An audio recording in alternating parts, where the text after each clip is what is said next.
Welcome to Gary's Steelyard Wrestling. I'm Carlo Cota alongside Stephen Mortimer. We are moments away from the start of the USC Ultimate Singlet Championship. Steve, could you tell us a little bit about the wrestlers competing today? Well, we've got a relatively inexperienced wrestler by the name of Zach Penpraise. He's out of Southern California. He was trained in Muay Thai, and he's coming off a new diet he's been doing, actually called the California Beach Diet, and they tell you it involves a lot of UV rays. He's going to be going up against a fairly inexperienced wrestler, Zach Penpraise. I actually sucked a piece of my mustache into my throat. I mean, for what it's worth, I think you absolutely have the best hair in the circuit. That's without question. Penpraise is going to be going up against a two-time All-American Ultimate Singlet Championship champion in Jeff Ure. Let's just put it this way. He has a resume that speaks for itself. It does speak for itself, and I'll tell you another thing that speaks for itself. The size of his forearms. Oh, wow. Let me tell you. And let's not lose sight of that jawline he's got. That's just got to be an intimidating force that he was working with. It's really funny you brought that up, Carl. In high school, they called him Cro-Magnon because of that jawline, and some people actually speculate that his ancestors actually did invent the wheel.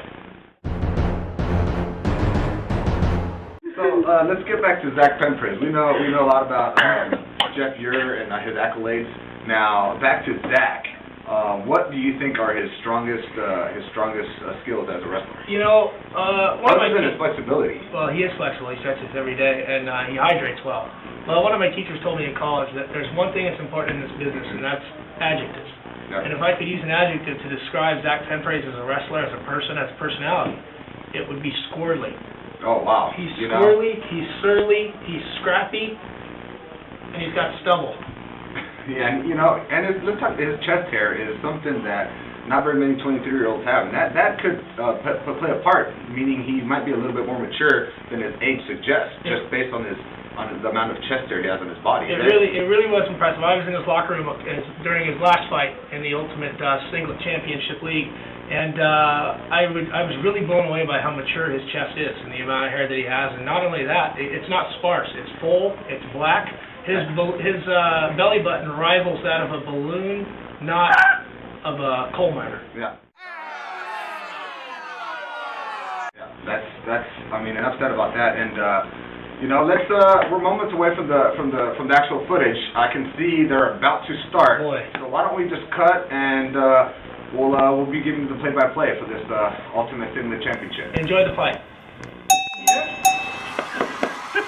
And here we go, the proverbial clash of the titans. Here starts off. He's an aggressive wrestler in the early rounds, and we are seeing that here tonight with the foot grab. It looks as though Penpraise is feeling a little bit inferior. Jeff Ure's doing the mushroom squat on Penpraise. Penpraise looks as though he has no shot in this match, but as we were talking about earlier, the amount of chest hair that he possesses could help him in the later rounds. Ure is being relentless now. He's got a good hold on Penpraise's neck. Actually, a couple weeks ago, he tried the same move on Penpraise as he escapes. He tried the same move on Penpraise, and Penpraise had to wrap heat around his neck for a couple of hours just to get through that Friday night's baseball game. Here he has him in the single arm bar headlock. You can tell that Ure is looking to get him into the Saturday night ride as soon as possible. He wants to dominate, intimidate, and generate power. Jeff Ure, powerful wrestler, raised in Pennsylvania, born in the woods, used to wipe his ass with leaves. And as you can tell, it looks as though Penpraise is headed to the ground as he twirls. You're still holding the headlock. The cameraman's getting some very good footage on this. This is unbelievable, folks. That's HD. You're now hammering away on Penpraise's neck. He's got him to the ground.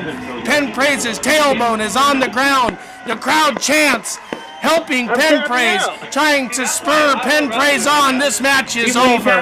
He can take no more. The referees have called the fight, and Ure drives his forearm into the already jacked up cauliflower ear of Penpraise. Penpraise is in pain. I believe I see some blood. He's red in the face. Oxygen deficiency. Ure has the right arm locked behind Penpraise's back as he struggles. This match has been called.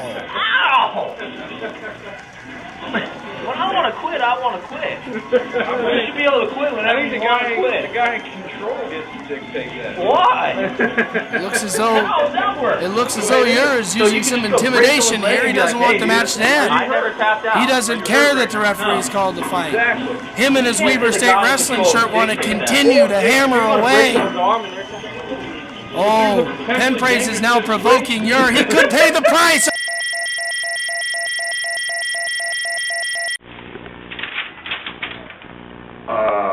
Yes. Ladies and gentlemen, sorry we weren't expecting this. Due to the graphic nature of what just transpired in the next arena, next room, next rink, if I may, we're not allowed to show what has transpired there. It's really unfortunate. I can tell it's hard for you to talk about, is what I can tell. I have no words. I'm just shocked. I can tell it's hard for you to talk about. Unfortunately, through what also happens to not just be unfortunately, but actually to an unfortunate turn of events, Zach Penpraise was on this card. We liked him on this card.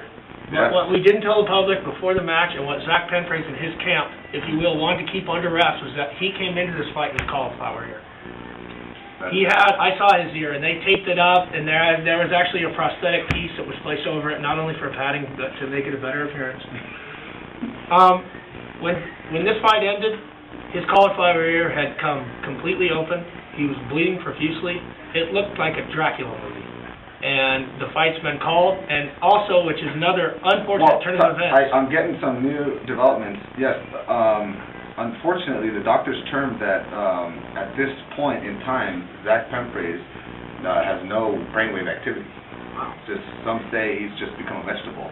That's what the doctors say. And again, it's early to tell. I mean, Jeff Ure, he's a relentless human being. Does not know when to stop, and he's been fined before by the organization for his just abuse towards wrestlers and referees and fans and concession stand not to mention he has been banned for a year. Wives. I can tell there towards the end. Ure has a signature move. It's called the pile driver. I'd like to keep his personal life out of this. This is Jeff Ure's personal life. I mean, you know. We're not those. We don't want to go down that path. My heart rate is up. You know what I mean? But it's wow, it's difficult to tell. And I also just caught word in my headphone here from the box that the Ultimate Singlet Championship League has also decided to terminate Zach Penpraise's contract. So now, not only does he have cauliflower ear, he's on the verge of death. His family's going to have to decide whether they're going to want to leave him plugged in. But he also doesn't have a job to feed his family. Unfortunate. It's a dog-eat-dog league, ladies and gentlemen. Well, there you have it. Unfortunate turn of events here. What started out to be a promising day for young Penpraise has turned into a nightmare. Tune in next time, and you have a good night.